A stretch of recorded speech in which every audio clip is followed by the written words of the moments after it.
Alright, so I got my foot off the gas. I'm running the CB Blackbox and an MSD ignition through an HEI coil and an HEI distributor that's locked out. I don't know what causes it to kind of get stuck in this like high RPM region. So I got like a low vacuum.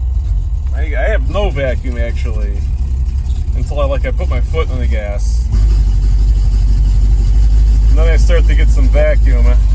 So here, I'll plug the vacuum tube back onto the CB Blackbox now.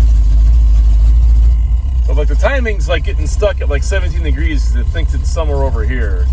I'm trying to figure out how that's possible. Or why I'm stuck in this in this area.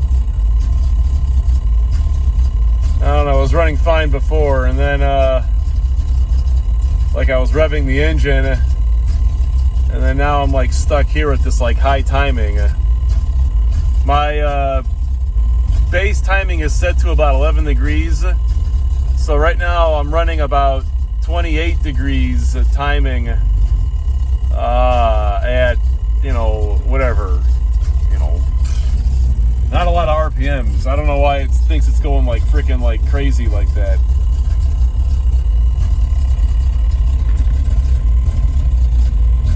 I don't get this at all.